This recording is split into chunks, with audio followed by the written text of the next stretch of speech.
नमस्कार दोस्तों, मेरा नाम है वरुण मित्तल। मैं हूं आरवीसीसी सर्टिफाइड वॉलेटिलिटी कोच और trainer from national stock exchange. आज हम बातचीत करेंगे एक बहुत ही आम सवाल की, जिसमें निवेशक ये जानना चाहता है कि बाजार क्या लग रहा है, और दूसरा इन्वेस्टर जो म्यूचुअल फंड निवेशक है वो ये जानना चाहता है कि वो छोटी अवधि में किस म्यूचुअल फंड में निवेश करे जिससे कि वो ज्यादा से ज्यादा परसेंटेज वाइज रिटर्न बना सके। और तीसरा, एक स्टॉक इन्वेस्टर ये जानना चाहता है कि वो शॉर्ट टर्म में कौन से स्टॉक्स में पैसा लगाए जिससे कि वो ज्यादा से ज्यादा पैसा बना सके। देखिए, निवेशक जो होता है वो स्वभाव से आलसी होता है। इसी बात को ध्यान में रखते हुए सेबी ने एक डिस्क्लेमर बनाया, और डिस्क्लेमर में उसने कहा, mutual fund investments are subject to market risk, please read all investment related documents carefully before investing. अब निवेशक ऑल स्कीम रिलेटेड डॉक्यूमेंट्स को पढ़ने में समय लगाए, इससे अच्छा है कि वो किसी एडवाइजर से सलाह ले। और आज मैं आपके साथ जो ये बातें शेयर करने वाला हूं, जिसके अंदर मैं आपको ये बताने की कोशिश करूंगा कि शॉर्ट टर्म में कौन से इक्विटी म्यूचुअल फंड में पैसा लगाया जाए या फिर शॉर्ट टर्म में कौन से स्टॉक्स में पैसा लगाया जाए, इसके पीछे क्या थॉट प्रोसेस है, मैं आपके साथ वो भी साझा करूंगा। तो मुझे उम्मीद है मेरी दी हुई ये जानकारी आपके काम आएगी। सबसे पहले हम बात करेंगे म्यूचुअल फंड्स की। इक्विटी म्यूचुअल फंड्स के अंदर अगर हम सबसे रिस्की फंड्स अगर देखना चाहें तो मुझे ऐसा लगता है कि वो है सेक्टर एलोकेशन। सेक्टर एलोकेशन में जो एक दूसरी बात ध्यान रखने लायक है वो है ट्रेंड रिवर्सल। हमेशा सेक्टर्स साइकिल्स में चलते हैं। आपको जब किसी सेक्टर के अंदर निवेश करना हो तो आपको यह देख लेना चाहिए कि पिछली साइकिल में कौन से सेक्टर्स ने परफॉर्म किया था।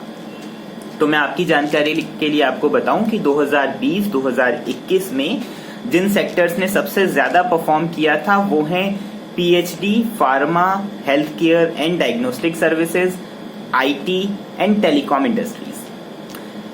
अब मैं ये नहीं कह रहा कि टेलीकॉम इंडस्ट्रीज या फिर आईटी या फिर पीएचडी आने वाले सालों में परफॉर्म बिल्कुल भी नहीं करेगा, पर डेफिनेटली वो टॉप 5 में हो सकता है कि आपको नजर ना आए।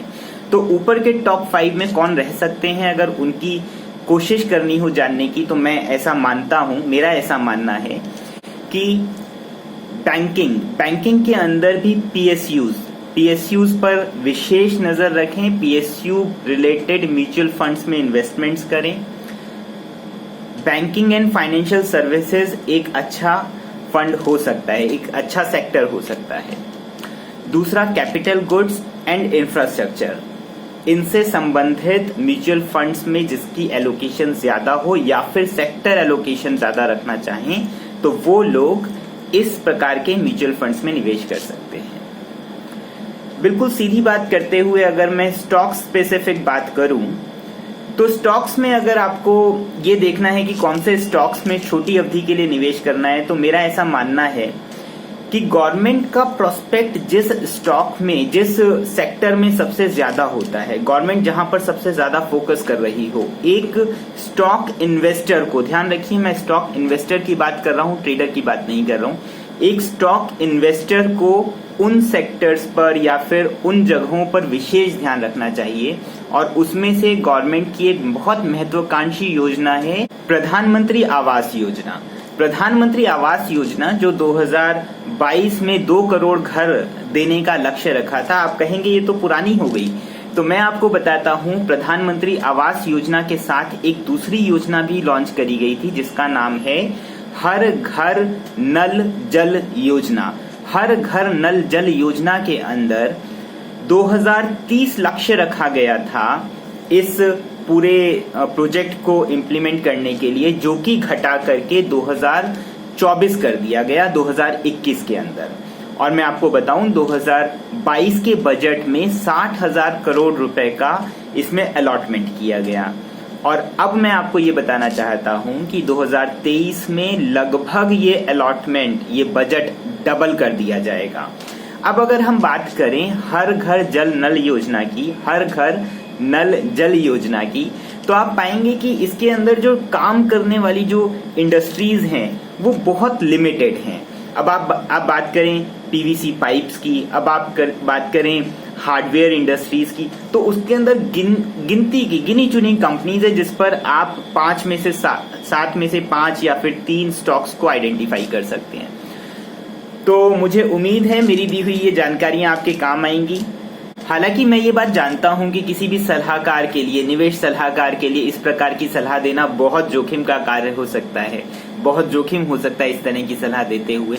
पर फिर भी मेरा जो ये सलाह देने का उद्देश्य था वो एक थॉट प्रोसेस को आप तक कन्वे करना था कि एक म्यूचुअल फंड के अंदर अगर आप सबसे रिस्की प्रोफाइल लेना चाहते हैं, सबसे रिस्की म्यूचुअल फंड लेना चाहते हैं, तो सेक्टर एलोकेशन के अंदर किस तरीके से आप साइकिल्स का ध्यान रखते हुए रिस्की म्यूचुअल फंड्स देख सकते हैं, या फिर एक स्टॉक इन्वेस्टर किस तरीके से गवर्नमेंट के प्रोस्पेक्ट को ध्यान में रखते हुए अपने पोर्टफोलियो के अंदर स्टॉक्स को रख सकता है। मैं उम्मीद करता हूं कि ये जानकारियां आपके काम आएंगी। बहुत बहुत धन्यवाद। जय हिंद, जय भारत।